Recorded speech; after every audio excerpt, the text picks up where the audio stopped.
Hi, everyone. Hi. Welcome back to Room Temp, episode 4. Woo. All about the movies this time. Movies are my favorite thing in the world. I know. They're such a distraction and bring you back to, I was going to say reality, but they take you away from reality, don't they? Yeah. So yeah, this week we're going to talk about all things entertainment, really.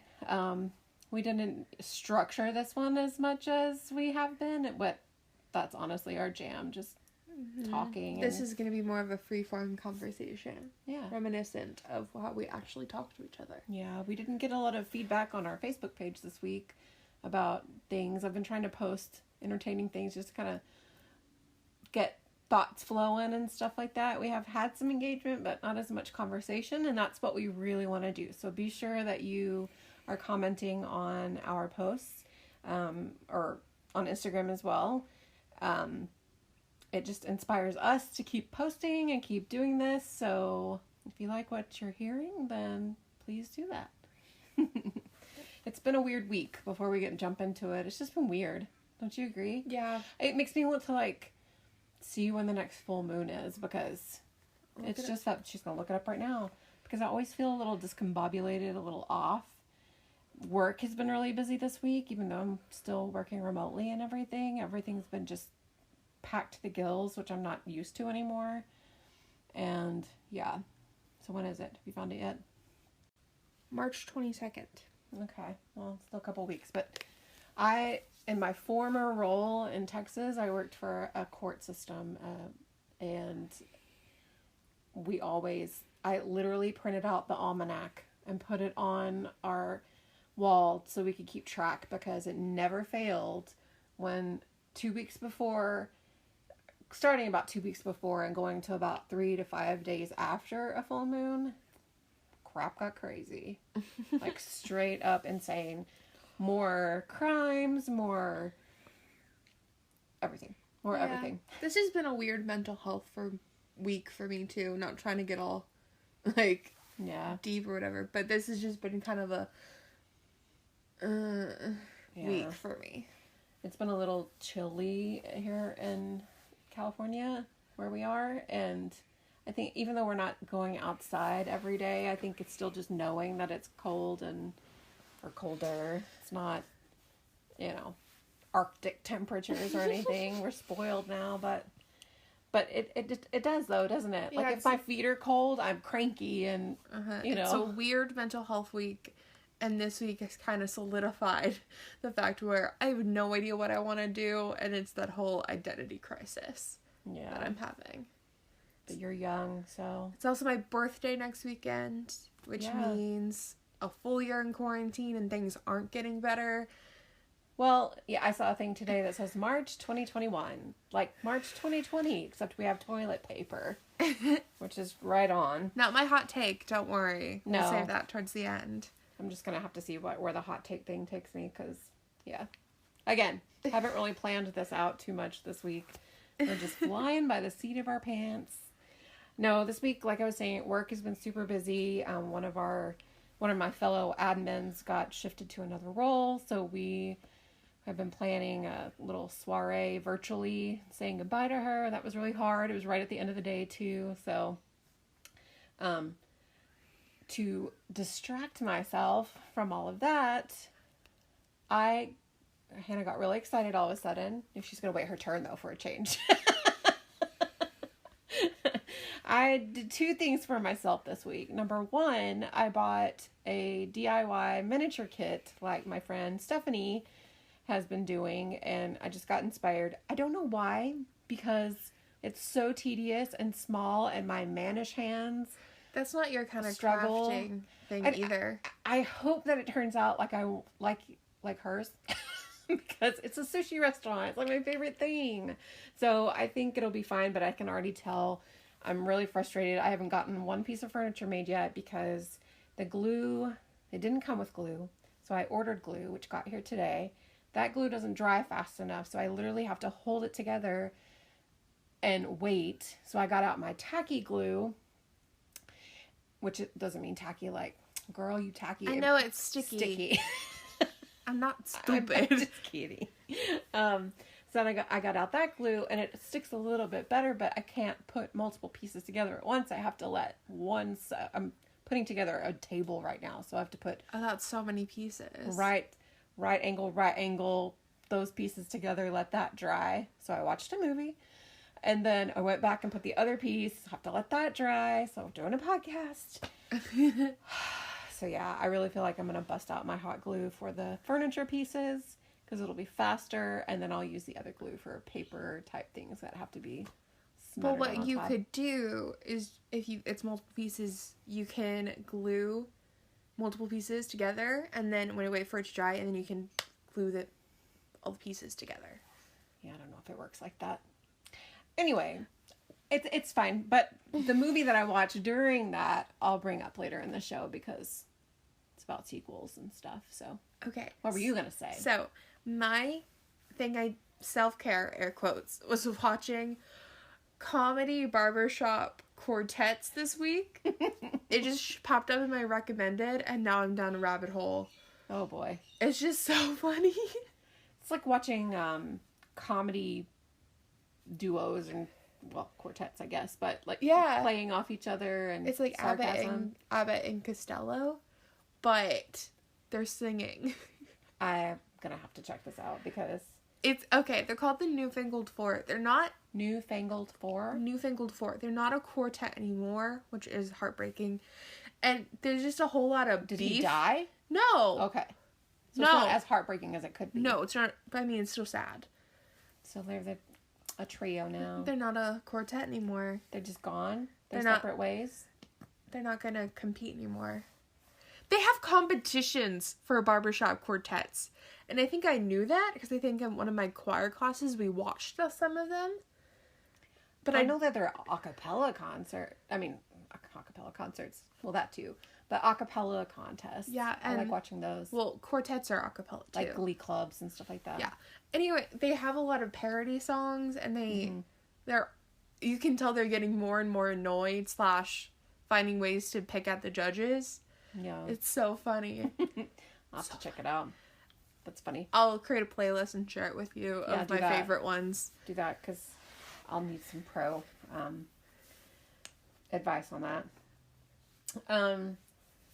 So just about movies and stuff. Movies have been my life, like, since I remember. They've always been special to me. So the first movie I ever remember seeing in a movie theater, I don't know if you... Well, we'll get to you in a minute.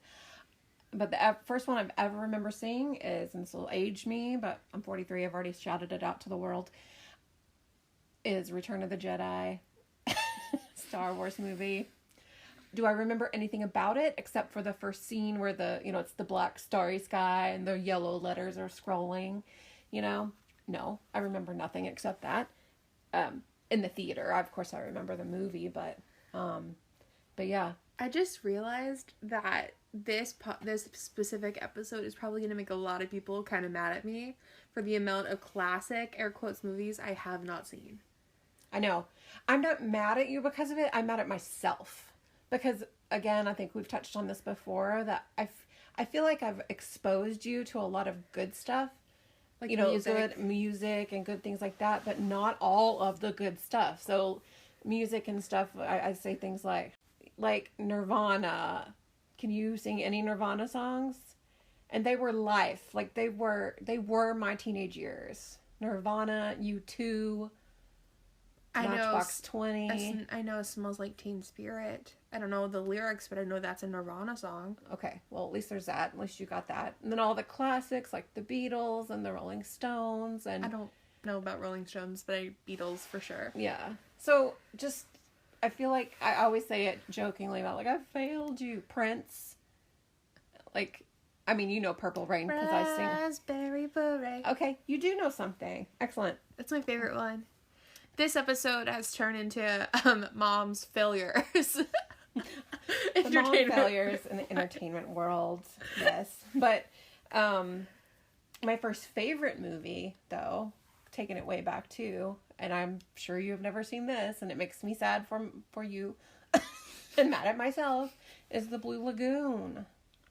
No idea. She has no idea. Do you know who Brooke Shields is? Do you just know her because of the commercial she's on right now? That I say, oh my god, she's aged really hard. No, I know her from a cameo she made on Jane the Virgin. Okay, well, see, full circle. Like, she's gone to your genre of things, so that's awesome. No, so the Blue Lagoon was in the 80s, and it was Brooke Shields and Christopher Atkinson, something like that. He's this blonde, curly-haired dude, and they were young, but the movie itself is these two little kids are on a ship way back in like late 1800s or early 1900s, and they get shipwrecked. Ooh. And everybody on the boat dies except them. So they land. Well, that's not true. There's one guy that's left, one older man. It's like Lord of the Flies. Kinda, but without all the killing. It's Lord of the Flies sucks, by the way. Spoiler alert: they fall in love. Well, it's a coming of age film. But yeah, that was my favorite movie when I was a little girl because I watched it all the time with my mom. And you don't do that. You don't have a favorite movie that we watched together when you were little. Oh, when I was little. I mean, you can start naming off Disney movies that we watched the crap out of, but I can't think of a movie we used to watch together all the time. I can. But just because they were your favorite movies. No, that's what I meant. Yeah. Like, we watched Disney movies all the time. We didn't watch my favorite movies with you as a little girl. I remember the first time I exposed you to E.T.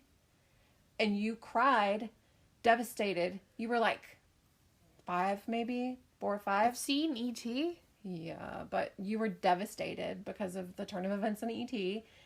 And I remember crying as a little girl, and so I was like, oh, we bonded, I was like, I know, it's so sad. I don't remember E.T. at all. That's so sad. But, I also, another little fun fact, the first time I ever got my mouth washed out was watching the movie King Kong, like the classic, like well before my time. We were watching it as a family, and I was first or second grade probably, and the whole family had fallen asleep, but I was still riveted watching this big ass monkey have the lady in his hand, and I was terrified for the lady. I really had no idea what was going on, so I must have been playing with my siblings or something and not really paying attention until it came to that scene, and I was so upset with that King Kong for holding the lady in his hand, and I called him a bastard out loud, really loud, and my mom woke up and heard me say it, and she didn't wash my mouth out with soap, but she made me gargle with vinegar. I'll never forget that.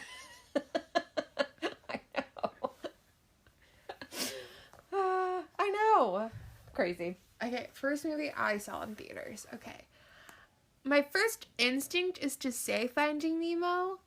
And that may be true, but with your grandparents, because I remember seeing Finding Nemo in the theater by myself. And the reason behind that was you were gone.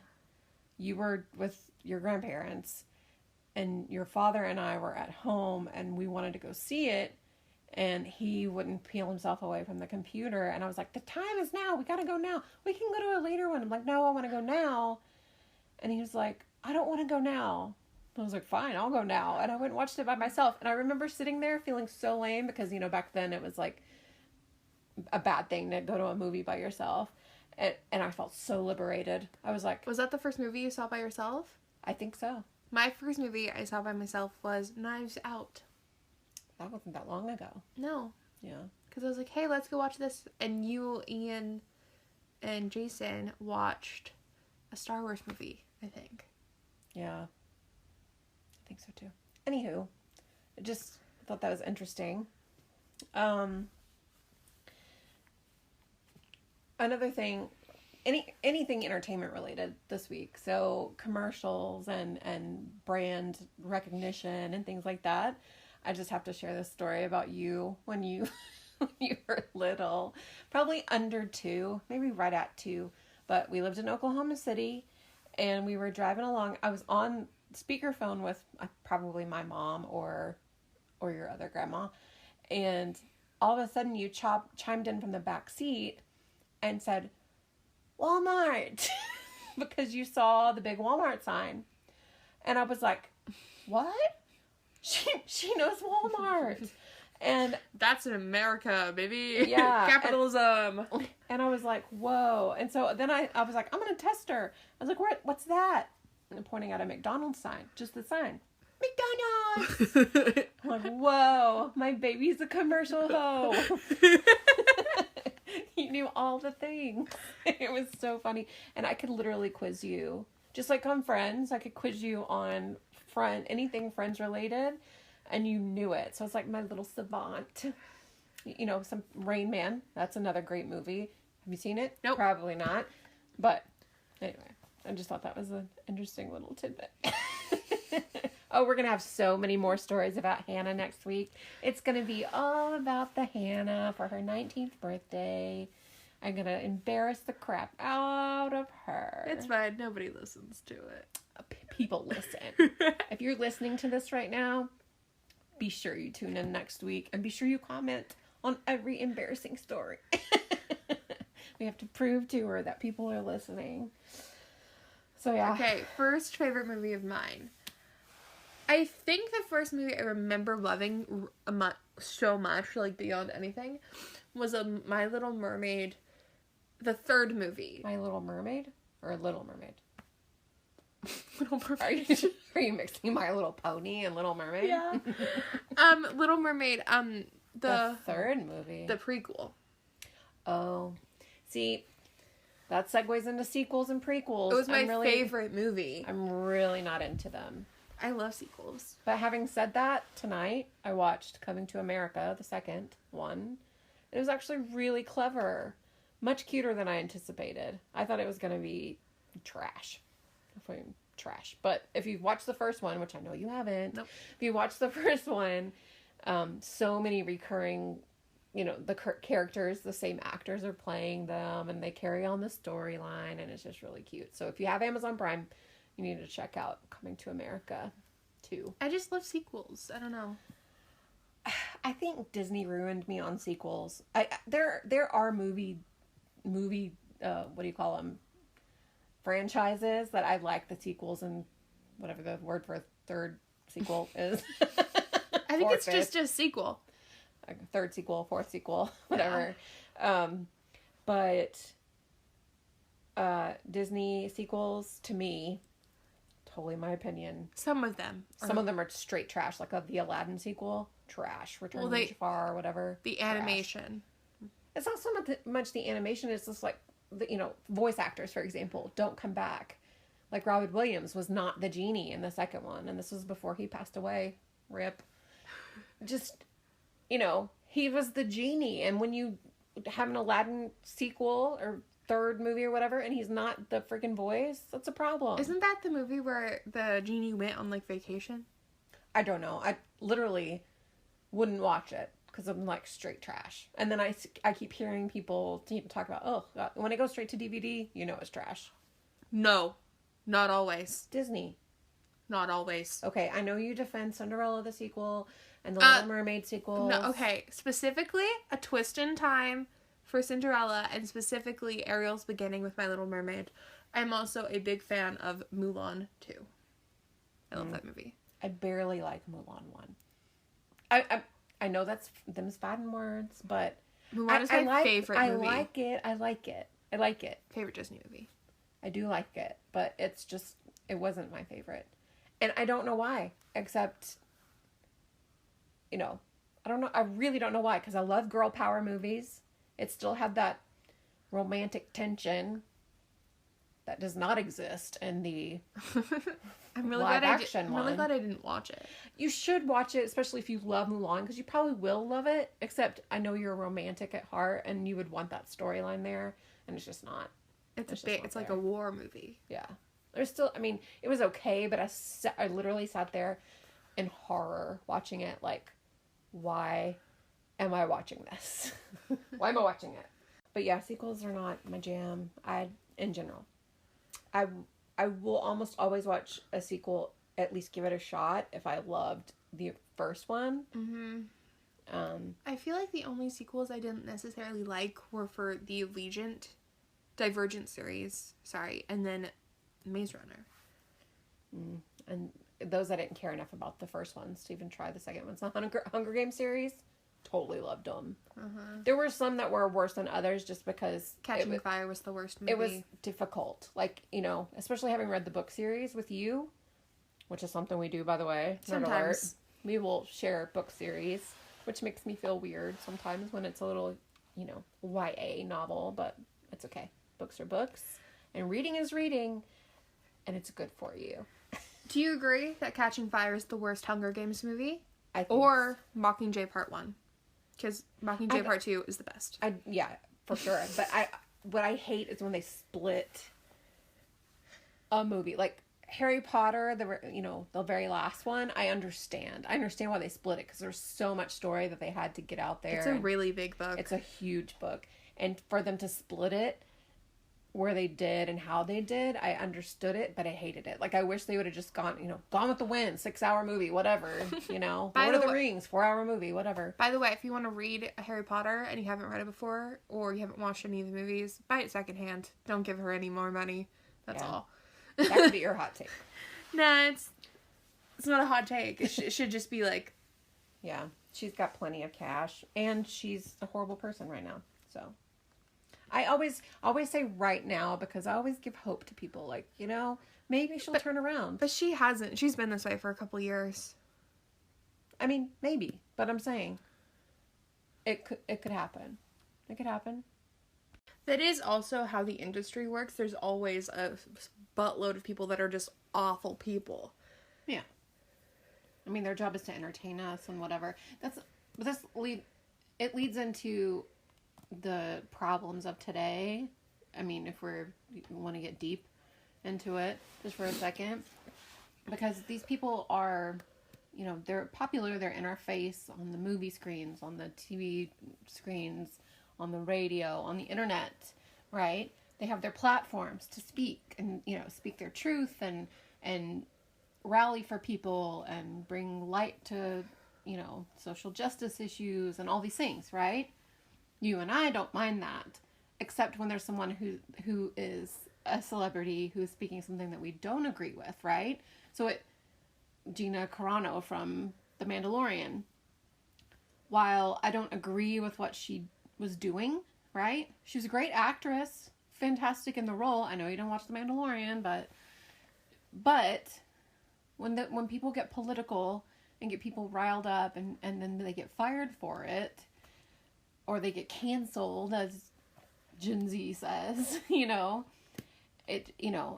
me, it's just like a conundrum. Like, it's great that these people can use their platforms for good, but there are just as many people using their platforms for not so good. I would just like to say Gina Carano.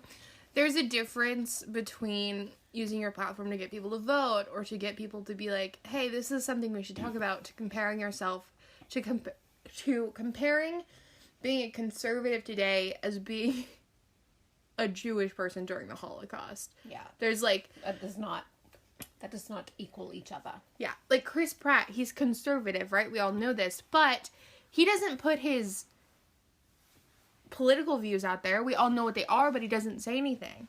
Right. And so we're like, okay, cool, he can... It's how I do politics. Not that I'm a celebrity and never will be, but that's how I do politics in general. I believe what I believe, and in general, let everyone else believe what they want to believe, right? Mm-hmm. But I will also say there's a difference between believing what you want to believe and then force feeding it down someone else's throat. And also just believing in things that... There's a difference between believing in lower taxes or that... I don't know what conservative people believe. I don't know. But there's a difference to doing that and then just being, like, against human rights, Yeah. There's a difference. Sorry. Yeah. We got super political. No, that's okay. It's true. I mean... It's gonna happen. It doesn't matter if you're liberal or conservative, moderate, whatever. You're gonna... people are going to use their platforms for... What they believe in. What they believe in. We, as common everyday Americans or humans, not even just Americans, just humans, could go do the same thing on a street corner. People do it all the time. We wouldn't do that on a street corner, but we could go out there with a sign like we have here in our town. Like, people go on the corners all the time with holding signs up to get, just to get people interested in what their cause is of the day, right? Or their restaurant. Yeah. Eat the barbecue, right? Guy in a pig costume. But seriously, it's just one, Yeah. It's something that people do, and it really, it upsets me when I hear people who, in my life, who are obviously very conservative, and that's their right. That's fine and dandy. But get upset when somebody speaks out against something, a celebrity speaks out against something that they don't believe in.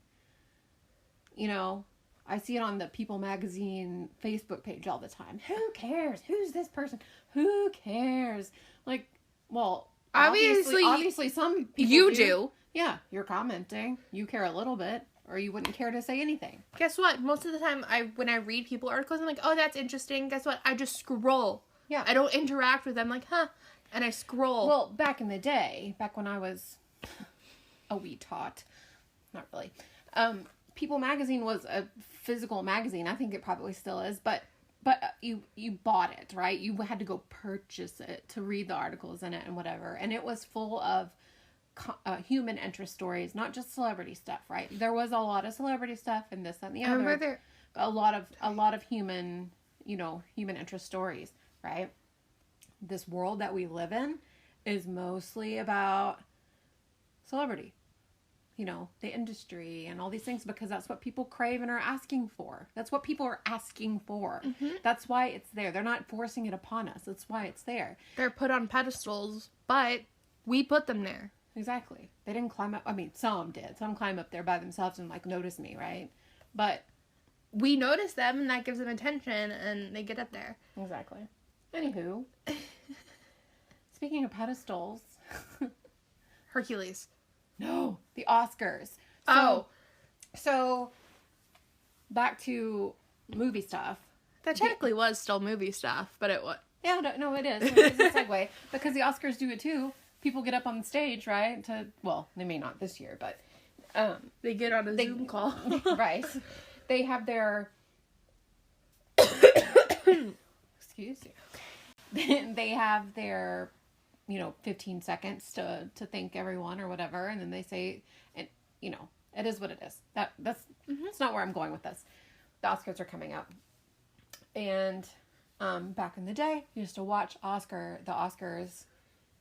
Like, I was thirsty. We watched the Oscars last year. Did we? Mm-hmm. Was it because we were interested in a movie that was up for nominations? I don't think so.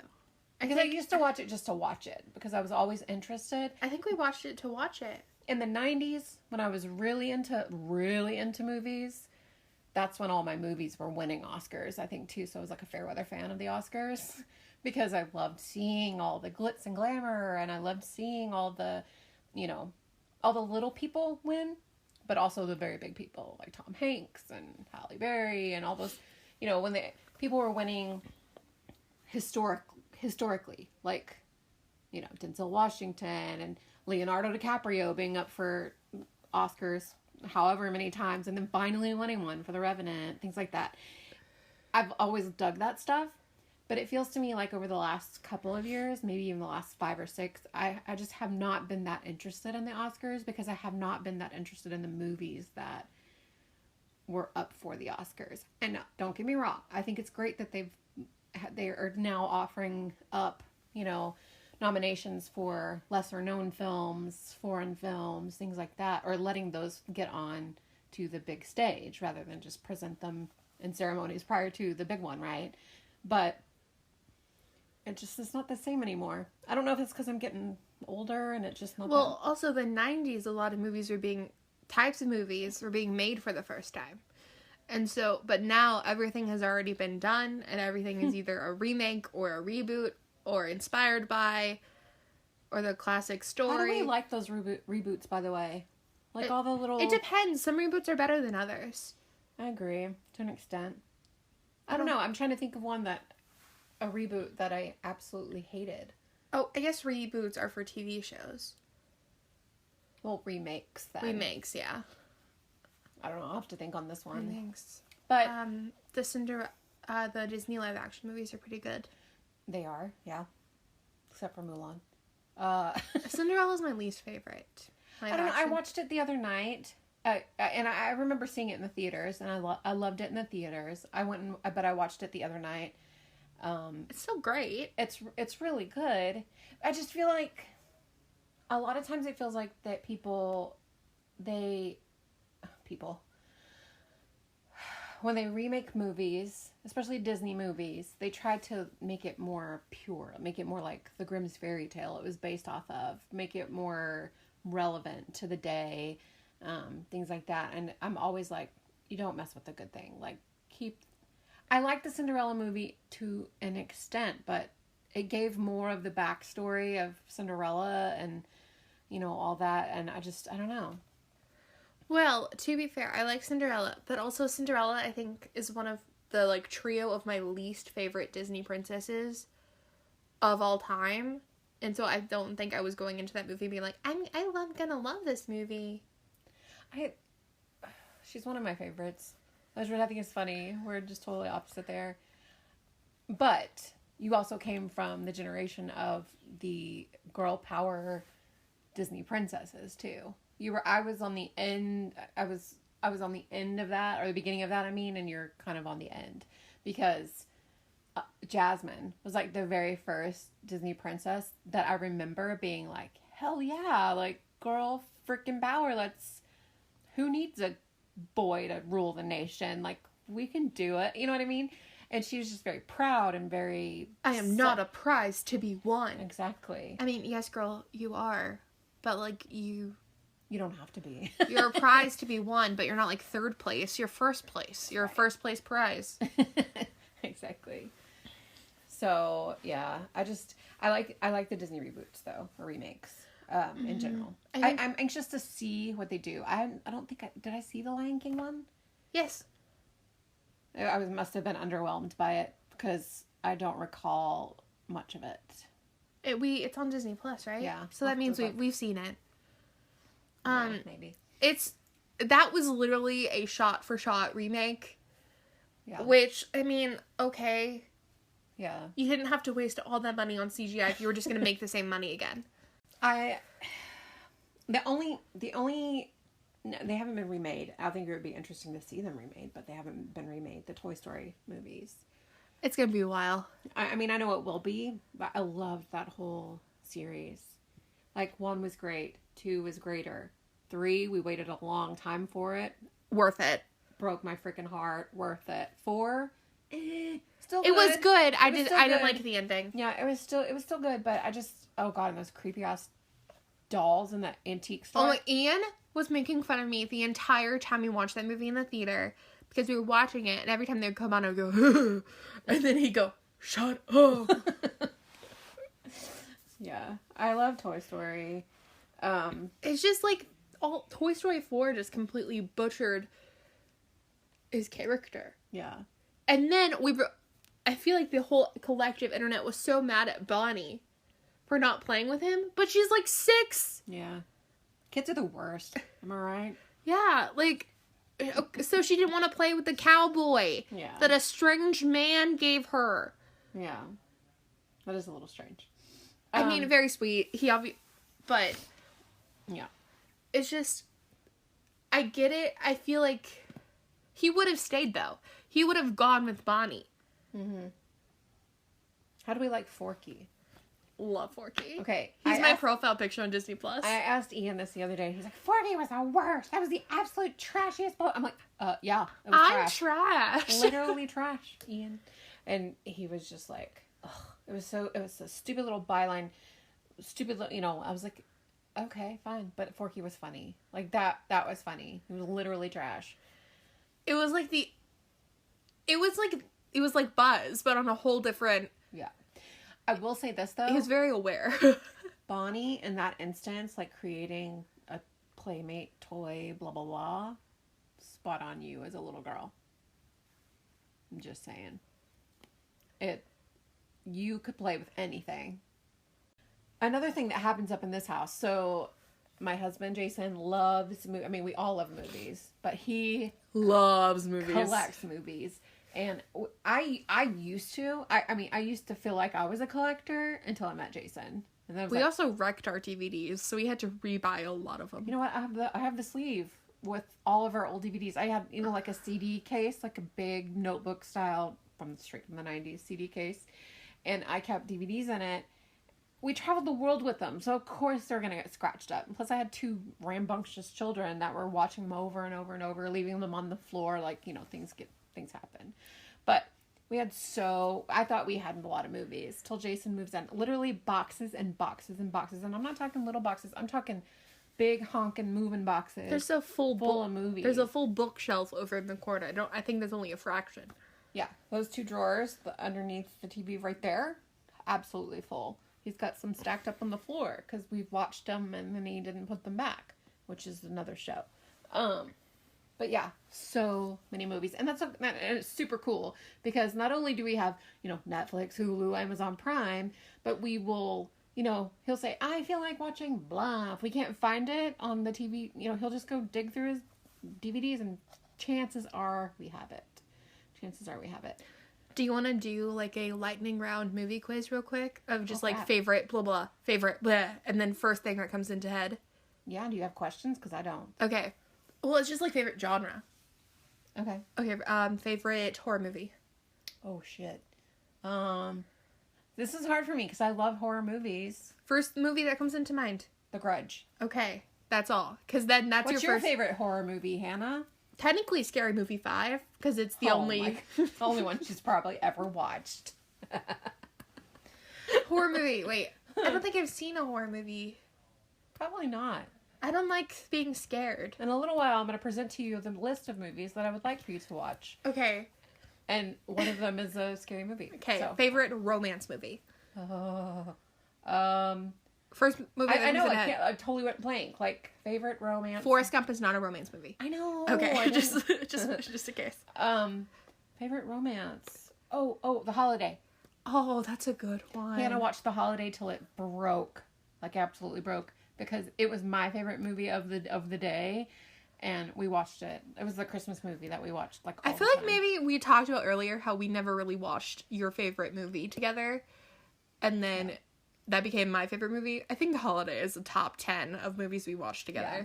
But it was one of those movies where you showed me, I'm like, oh, that's cool. And then I just watched it on my own. Yeah. I fell in love with Jack Black for that movie. And I mean, I've seen Jack Black in other things, but I was like, okay, dude. Jude Law. You are my jam. Yeah, Jude Law. He's not so attractive anymore. He can get it. Dude, have you seen we watched a movie the other day. I cannot tell you for the life of me what it was, but he was not cute in it. Was it with Natalie Portman? No.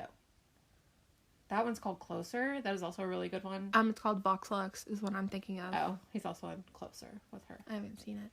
That's okay. Favorite romance movie for me, I think, is first thing that comes to head is Pride and Prejudice, but I feel like Pride and Prejudice is also in another category. Okay. You're allowed to have 2. Mamma Mia is a good romance one, but it's like not really a romance one. The second one is more romantic than the first one, as far as that goes. Okay, favorite comedy. Oh boy, you say quick rapid speed round, and I can't think of anything as soon as you say it. This is why I would never do good on an actual game show. I could do it at home, but not on camera. You say comedy? Movie that makes you bust out laughing every single time. Oh, Lordy. My Big Fat Greek Wedding. Oh, that's a good one. I only said that because it's sitting right there, and I couldn't think of anything else. But it really is. It's a good one. Yeah. Okay, comedy movie for me. Sorry. I really like The Hangover. Okay, I'm not mad or at Wedding one. Crashers is a good one. Okay. Wedding Crashers is the first R-rated movie I saw that I hid because I was like, I'm not 17. I can't watch this.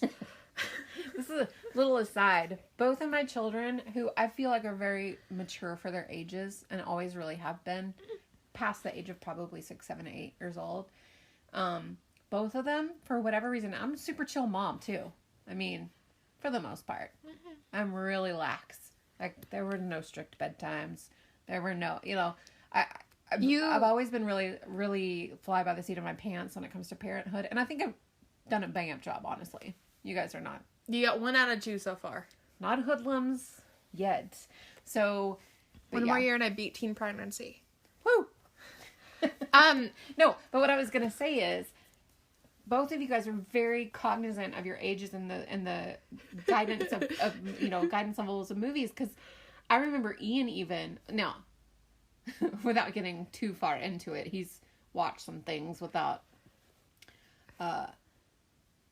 anime and crap like that when he was very, very young, and he knew that he shouldn't watch it. The frog one.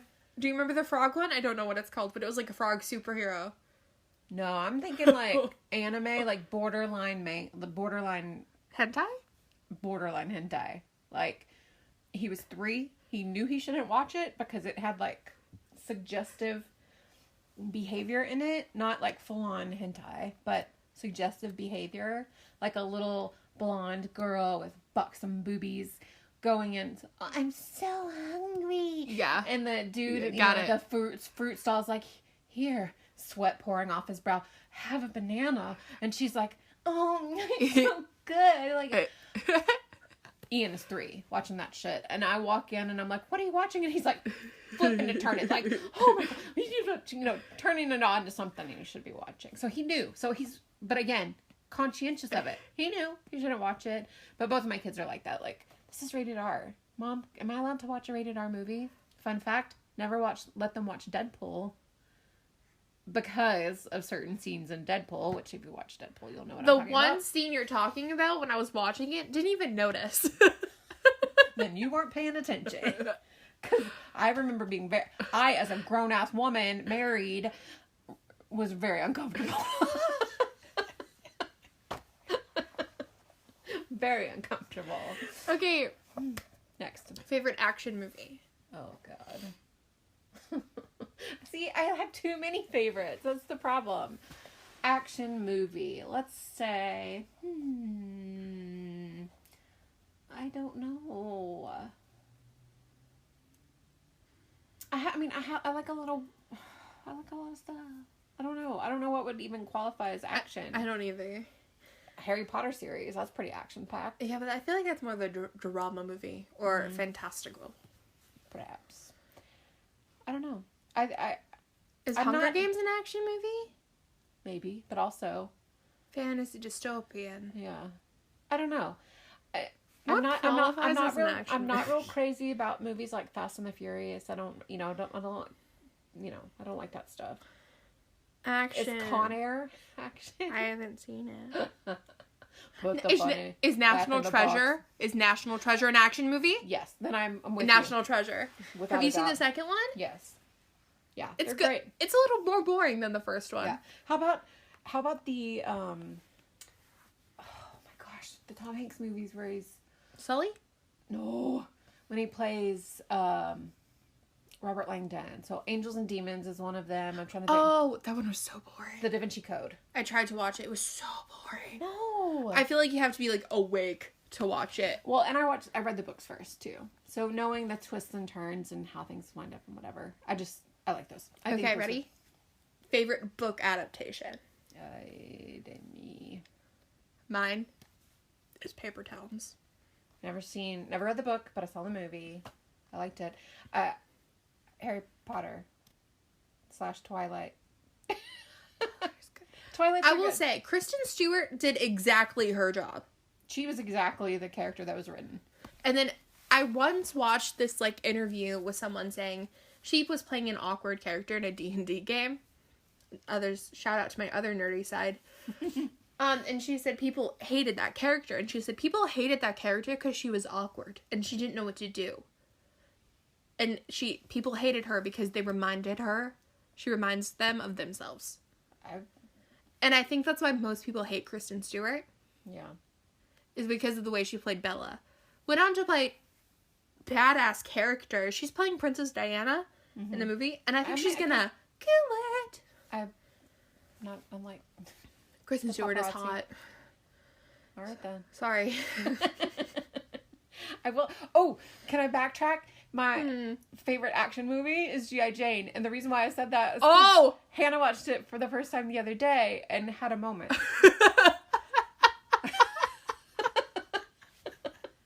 Demi Moore, as whatever her character's name is, don't know her name. When she was getting ripped. Jordan was her name. Jordan? Yeah. Hot. Oh my god. And then that was the first moment. I mean, I like girls and guys, right? Like, ooh, shot, whatever. But I think that was the first moment in a movie where I'm like, oh, yeah, I like girls. 100%. I love it. I'm not even bi, and I was like, oh, okay, Demi Moore. She is also not aged very well. And then I was like, I get it. I get it. So I get it, Ashton Kutcher. I get it. He's not hitting that anymore. He was at one point. Exactly. So, you asked about favorite movie adaptations. I think the Harry Potter series plus Twilight. My least favorite is... Can I guess? Sure. Time Traveler's Wife. No, actually, that's a pretty good My one. Sister's Keeper. My Sister's Keeper. Yes! I'm proud of you. My Sister's Keeper disappointed me. Like, dis-frickin-pointed me. To the point where, okay, so I had read the book. Jodi Picoult is one of my favorite authors, so I was super freaking excited to see it. I was going to the movies with my mom, and she had just lost her brother. Her brother, my uncle, had cerebral palsy, had been in an institution for a very long time, and just the premise of, I don't know if anybody knows about My Sister's Keeper, but in the book, it's a little girl who was genetically conceived, what do they call that? Selectively conceived to be a genetic match to her sister who was sick with leukemia. And so when she was born, she was intended to give cells and blood. She was a placenta baby. She was, yeah. Or umbilical cord baby. More than that, though. She had to give blood, and she had to, she was bred and conceived and delivered to provide her sister with medical assistance. So that in and of itself is a rough thing, right? But this little girl gets up to a certain age, and she decides she's done being a pincushion, and she's done being a donor, and she's done doing all these things for her sister who is still dying. Like, it's just prolonged her life. Is it really fixing her or whatever? It's a whole problem, right? I won't spoil it. But the end of the book was devastating.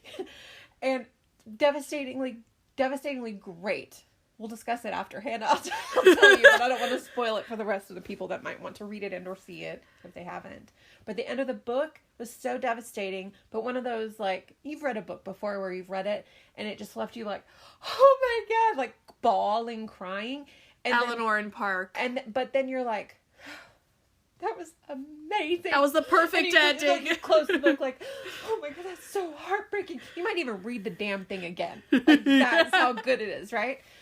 And I did. I read that book 3 or 4 times, right? So when the movie came out, I was ready. And my mom, though, had just lost her brother. Like, tragically. He died in his 60s, but he'd been institutionalized since he was a teenager. And it was a tragic story of its own, with my family. And, and he was better off and all these things. However, when we got to, we're going to go see this movie. And so I warned my mom. I was like, Mom, I want you to be prepared for the end of this movie. I mean, that may be a spoiler in and of itself. But I'm like, I want you to be prepared. XYZ happens.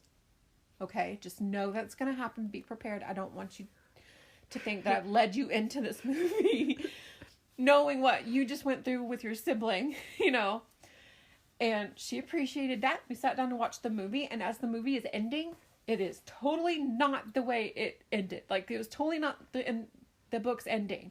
And I left that movie theater so fucking pissed. I'm like, I'm not even joking. Drop the F-bomb now. So fucking pissed that I literally wanted to text. I don't have her number. How can I text the author? Email, write, whoever. Jodi Picoult. I was going to write her and say, why did you sell out? Why did you let them do that to your book? You're a Star Wars fanboy. I guess so. Like, I've seen 1.5 million book adaptation movies. I've seen them. I've seen movies that got fucked up by the screenplay writers, right? But Percy Jackson. But they made it work. You know what I mean? It based upon the novel by, okay, fine.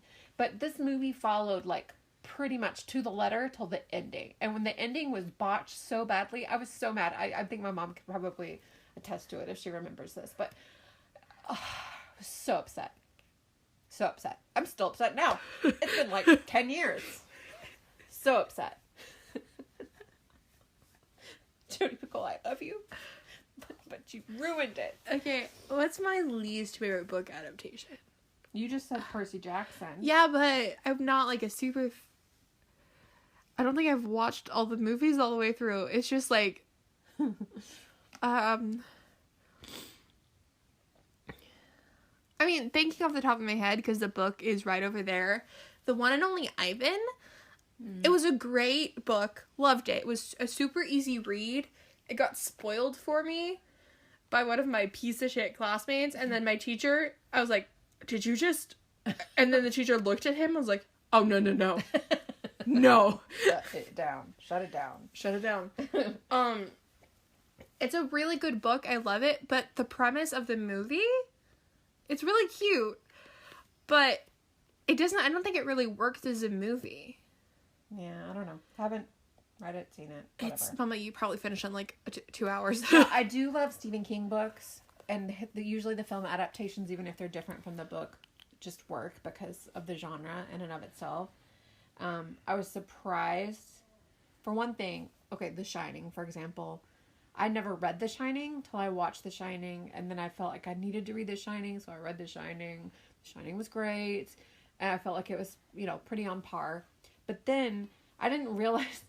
I lost track of Stephen King during all this, and I didn't realize that there was a sequel to The Shining, Dr. Sleep. Oh. I didn't realize there was a sequel to it. So when the movie came out, they were, saying the sequel to The Shining. So then I not knowing that there was a book out there, I thought it was some director out there that decided, and screenwriter that decided to do a sequel.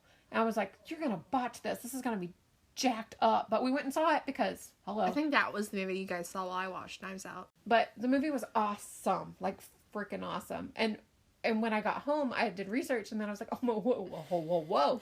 There is a book. And then when I read the book, of course, it's different than the movie in some respects, but both were so good that, I just could easily overlook. Has there ever been a movie where you're like, oh, that's a good movie, and then you read the books, and you're like, that is nothing like the books, and you like the book more? I often like the book more. But there are some instances where the movie is better for whatever reason. And I can't think of any specific examples at the moment. I can think of one that you've talked about. Oh, what's that? Because you've talked about how Forrest Gump has a book. Yes. Okay, now I'm going to get fired up all over again. Because Forrest Gump is my favorite movie of all time. Without a doubt, it's my favorite movie of all time. I saw the movie first. Actually, before I even saw the movie, we were staying at someone's house that had HBO because we were too poor to have HBO back when I was a kid. But I saw the making of it, and I was like, oh my God, that's going to be such a good story. Mom, can we see it? And she's like, of course. So we went to the movies. We saw it. My favorite movie, even still to this day. However, I went just balls to the wall all about Forrest Gump afterwards. The merch, all the crap, which I didn't normally do, right? And then when I saw a book on the shelf, it had the picture of Tom Hanks on the bench with the box of chocolate, and it said The World According to Forrest Gump, or whatever the title was. And I was like, oh, there's a book! Oh my God! And I'm a total nerd, so I was like, Mom, I gotta get the book. So I got the book. Hated the freaking book. And I was so upset about it, because I'm sure you've seen Forrest Gump, and if you haven't, I'm sorry, but Forrest Gump, he's just this lovable idiot. And I say idiot as in tested as an idiot on the... Below average intelligence. Very below average. Like, very, very below average. And... in the nicest way possible. But fantastic things happened to him. And it's just so unbelievable with the story and everything that you can't help but believe. I mean, obviously it's fiction, but... like... the editing is really good in that movie. It's really, really good. All the CGI and all the little news clips and stuff that they change and edit, whatever. So, yes. It literally was genius. But when you read the book, the way they describe him, he's like a big old dummy lug. Like, when you hear the word idiot, this is what you would see. Like, Forrest Gump was just a below average IQ, low IQ, you know, boy from Alabama. Greenbow, Alabama. Greenbow, Alabama. But, you know, and his mom, he had to fight for every last thing, and he was just the sweetest little soul, and all this way, all the way up to the end. He was a really great guy. Right. A good human being. He was a good runner. He was just, but pure of thought, pure of mind, pure of heart, pure of spirit, right? Yeah. In the book, you hate him. Like, I hated him from page 1 all the way to the end. Fantastic things still happen to him, but it's like he's telling it, and just dumb as a bag of hammers. And not in a fun way. Like, not in I think there's a difference between not smart and dumb. Yeah, absolutely. But they just, I can't even, like, I don't want to be, like, too offensive or whatever, but it's literally like a bona fide idiot. And just not lovable. Not lovable. That's more it than anything. Is like, you know, Tom Hanks, Forrest Gump, lovable as shit. Like, I'd sit on a bench with him and listen to him tell me about his life. You know what I mean? The other dude, I'm like, get on out of here. But he also did different stuff. So, like, he was a wrestler in it, and, like, all this stupid crap that just doesn't fit in the story. So, The story of Forrest Gump, I watched it at one time. I'm so sad. And this was relatively recent, too. Anyway, Forrest Gump, he has no awareness of what he's doing, right? The gravity and the... But, fantastic. So he's, like, playing football, whatever, and he just runs. And he gets the goal. Run, Forrest, run, and he keeps running. And then everyone's like, okay. And then they redirect so they can so they use him in a proper way. And I feel like that is that I think it's is endearing. It's also a very Southern trait, at least in our experience with like, the stories I've heard about your uncle, yeah, right, Mimi's brother, is you just adapt. You're like, okay, he's different. We can do this. He's still our kid. He's still a good guy. Yeah. And I think that's a very Southern trait. Say what you want about the South, but it is very much of we take care of our people no matter what. Yeah. Yeah. Yeah. So, Forrest Gump the book, really disappointed. Was that a book that was written after the movie? You know, I'm not 100% sure. I feel like I should look that up. Maybe that's what I'll research for next time. The Help is a good one. I don't know if... Was that a book adaptation? I don't know which came first. I think it was. I think it was a book first. And then... I read the book, and then I watched the movie. I liked the movie more than I liked the book. There are certain ones that are like that. There are certain ones that, if it's just like a classic book, and then they... maybe even like a decade later make a movie out of it, I'm always like, huh? Firefly Lane is a very popular show on Netflix right now. That is a book by Kristen Hanna that I read back in the day. Like, you know, it was one of those just random purchases when I was trying to buy books. It's like, read the jacket. Oh, this might be good. And so I'm totally into it's been a long time since I read it, but totally was into the series, like binged it super fast. To All the Boys I Loved Before is a really great book series and a really great movie series. Yeah. Have you, okay, sidetrack. Have you watched Moxie? It came out on... No. You'll love it. Yeah. Girl power. So, I want to tell you some of the movies that I want you to watch. Okay. We've talked about this before. I know that there are ones on here that you already know that I want you to watch because based on previous conversations and whatever. So, have you added more since the last time we talked about it? Maybe. Maybe not. I don't think so. Okay. So Clueless, of course. I'm down. Totally in the 90s. Jerry Maguire. I know you don't like sports, but it's a really good story. Okay. I'll watch it with you. Okay. 7. Now this one, it's a Brad Pitt movie. Morgan Freeman. They're like FBI agents or it's whatever. like a weird angel motif throughout the whole thing, isn't it? No. I know the one you're talking about, but that's not 7. Oh. No, it's about the 7 deadly sins. There's a serial killer on the loose that is murdering people because they fit into the 7 deadly sins or whatever. That's a Criminal Minds episode. Cool. Well, you'll really like it then.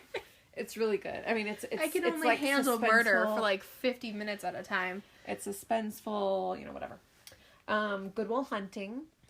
Yeah, okay. Robin Williams, can't go wrong. Ben Affleck, Matt Damon wrote it and won an Oscar for the screenplay. Matt Damon wrote it? Matt Damon and Ben Affleck wrote it.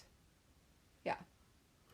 Okay, pretty faces. Yeah, and it's really good. It's a really good story. I was another podcast was talking about Good Will Hunting, and this podcast, one of the podcasters is notoriously bad with movies, and so her husband, the other podcaster, was describing or telling her the title of the movie, and she was to explain what it was about as if she knew. And it was really funny about Good Will Hunting. She's like, well, I mean, it's about a guy hunting goodwill, and he goes like, well, yeah, but his name is Will Hunting. She's like, what? So I just thought that was clever too, because Good Will Hunting, whatever. So Romeo and Juliet, but the 90s Baz Luhrmann one. It's so good. It's so good.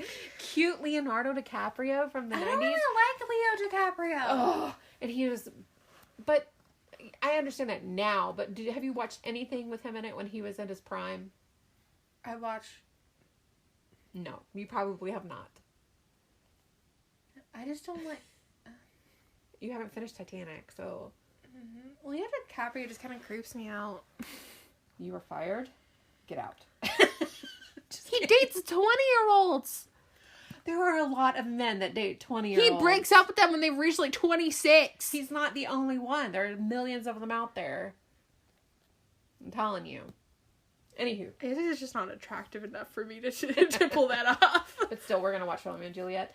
Okay. Edward Scissorhands. I'm done with that. I like Johnny Depp. Yeah. The Sixth Sense.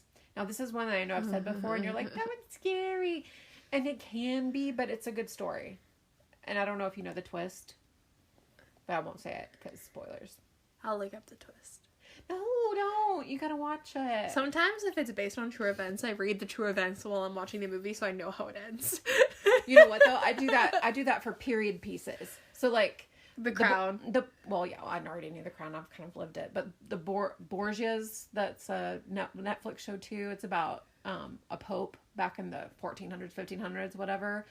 And I was like, how can the Pope have children? Because this one has a lot of bastards. And I was like, Google. So we started looking them up and making the stories. Same thing with Henry VIII, watching, oh my God. The Tudors. The Tudors, wow. Watching the Tudors. Come on, I told you about the Tudors. So I just Henry Cavill. Henry Cavill. My cousin shared a t-shirt with me this week that said, my ideal weight is Henry Cavill on top of me. Accurate. He has a really big dog that's adorable. I believe it. And his name is... You didn't say. Oh, Cal. It's Cal Calville. Cal Cavill. Is it Cal like Superman? Kal. Then it is. It's like Superman. Oh, that's so... He's such a nerd. What a dork. Did you see the video of him building his own computer in a tank top? Oh, no, but that sounds like porn to me. Oh, it's hot. Dude. This is on par with the Pride and Prejudice hand flex. With, like, things that aren't sexual, but are so sexual. Like, a lady raising her skirt to see the ankles. Wow. Just kidding. Okay, so The Sixth Sense is definitely happening. The Shawshank Redemption, that's another one. That's another book adaptation that's actually a short story by Stephen King. I feel like I've seen part of it. I'm sure you have. It's Morgan Freeman? Yes. I've seen the parts when he's in jail. That's basically the whole damn movie. But, like, he's on a roof.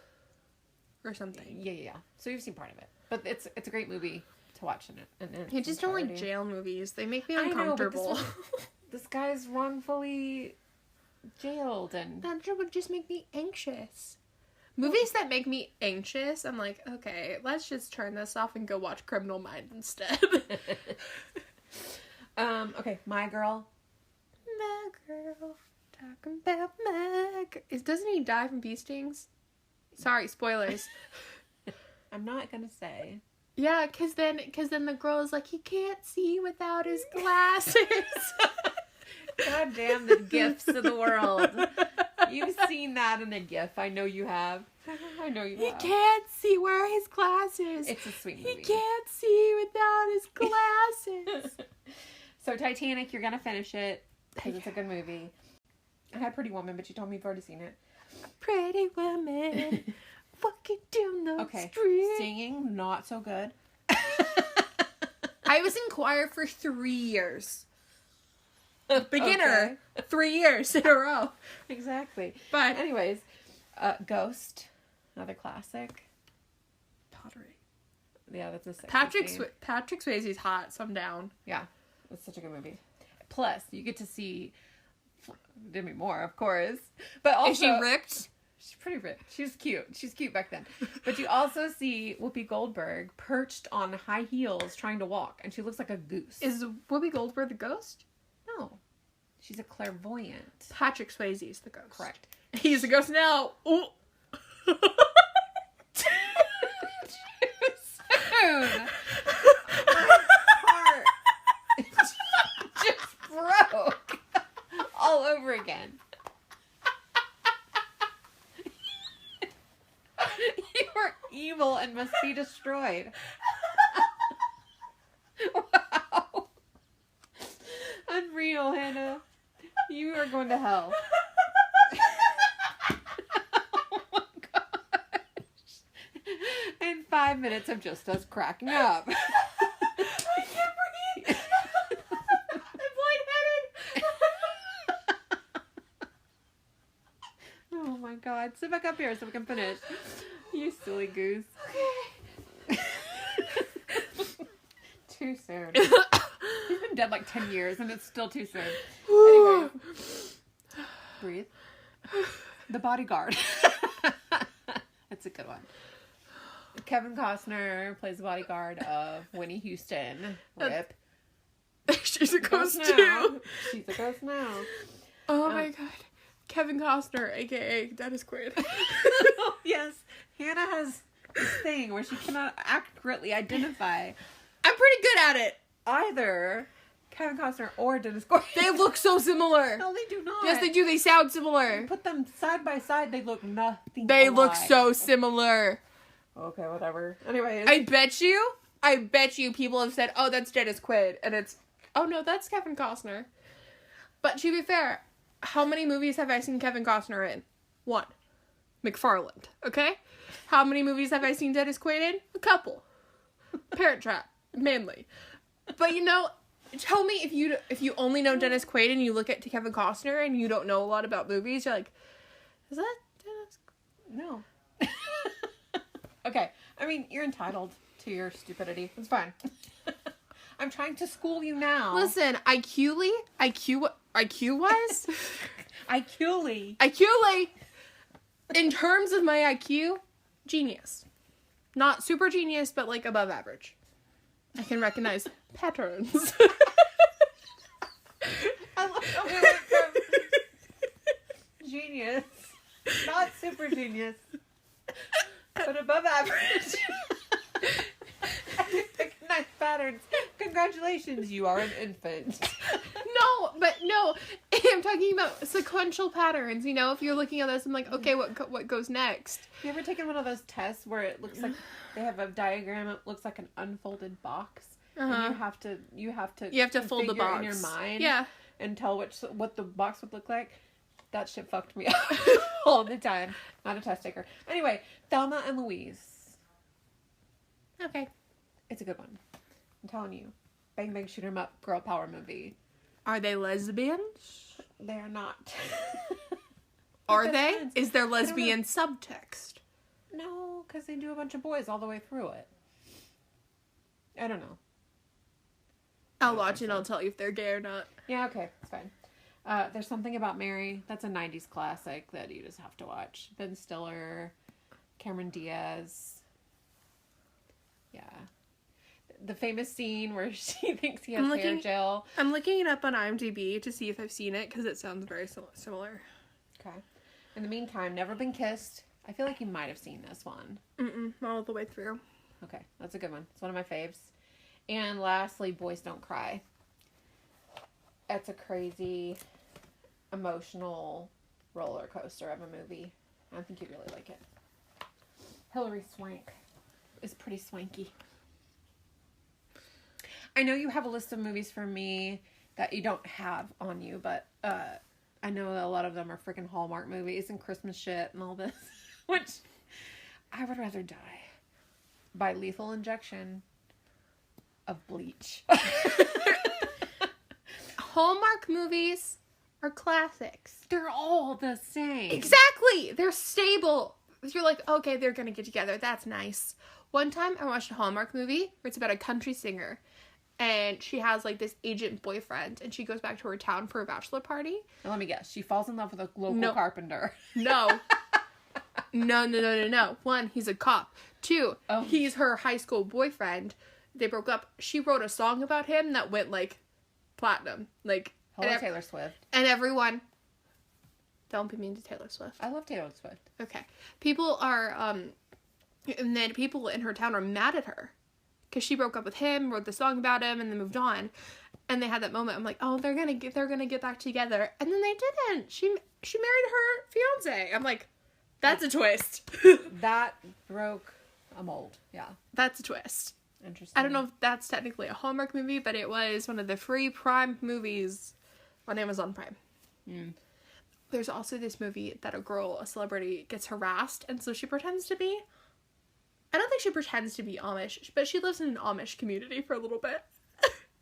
Now that could be okay. Hallmark. Yeah. Movies level. There's also Anna and the Apocalypse, which is a zombie Christmas musical. Zombies I'm down with. Christmas on the fence.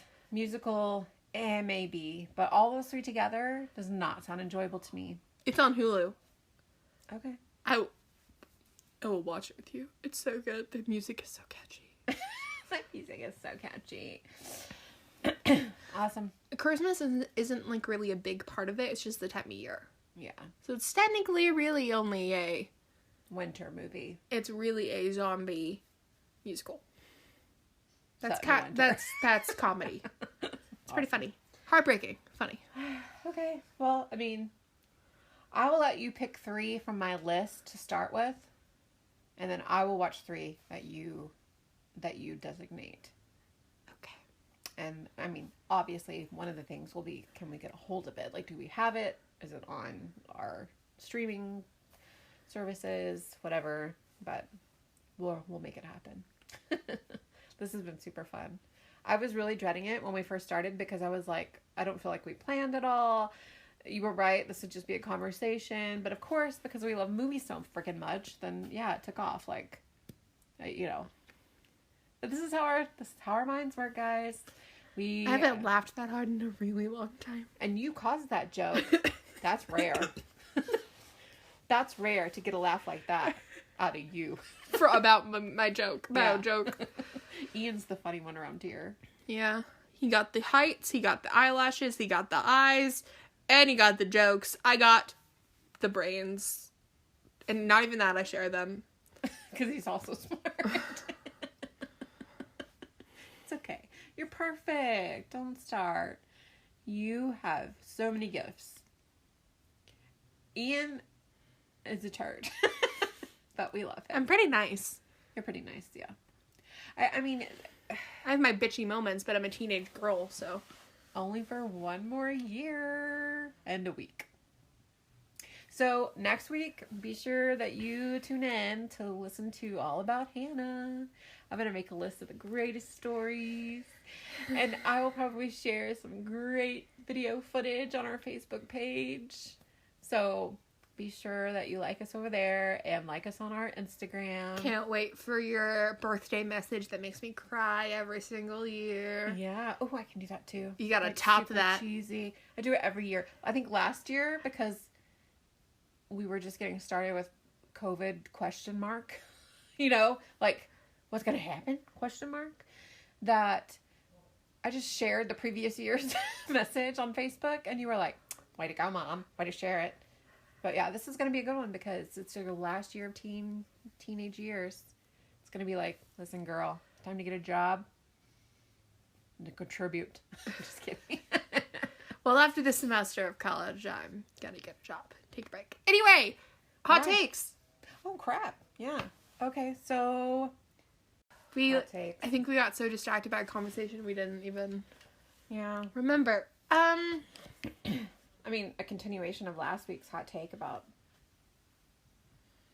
What's our last week conversation about? Potato Head. Oh, yeah, gender stuff. Okay, so then the previous week, when we were talking about Ted Cruz, Texas opened up this week, or they will, effective the 10th, which is midweek next week. 5 days. Yeah. That makes me very nervous for my Texas people. I'm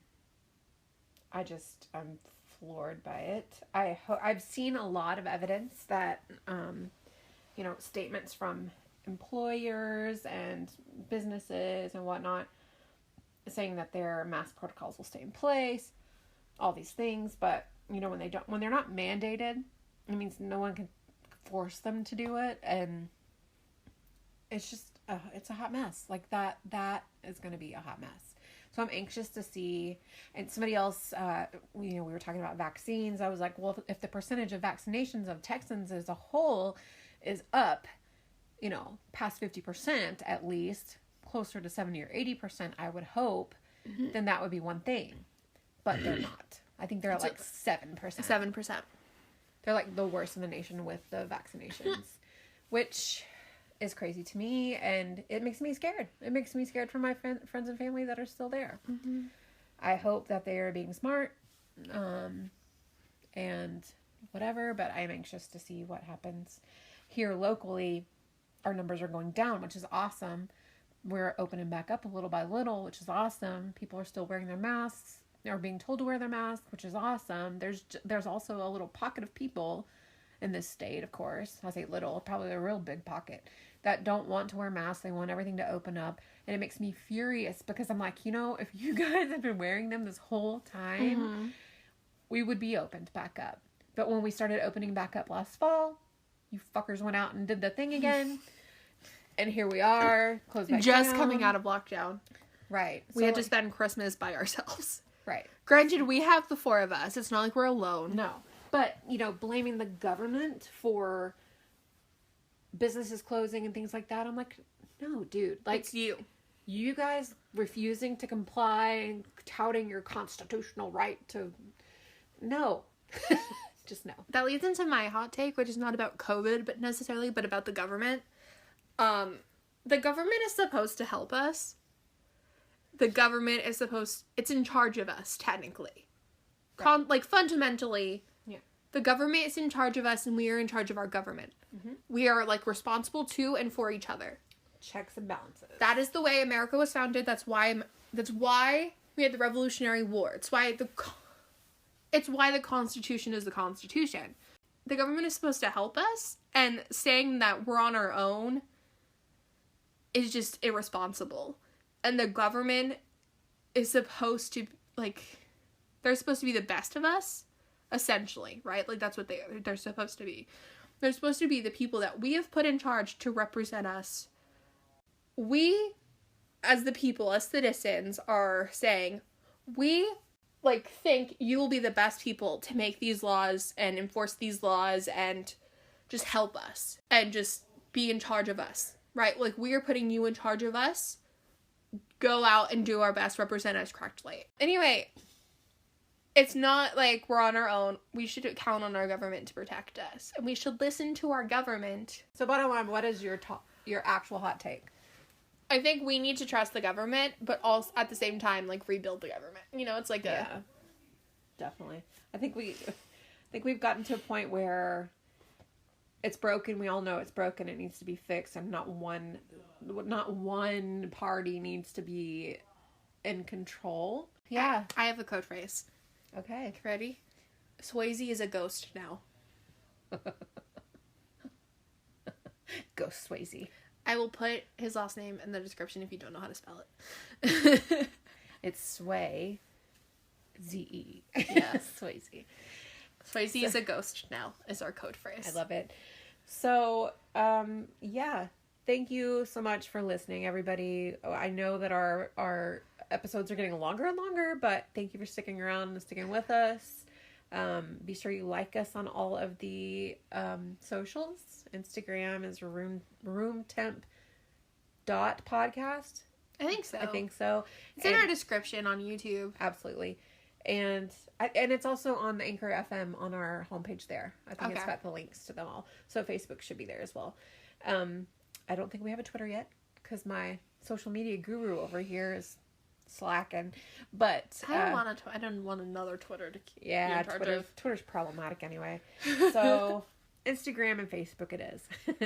So thanks for listening, everybody. And next week we celebrate the birthday girl. Eek. Bye, everyone. Bye.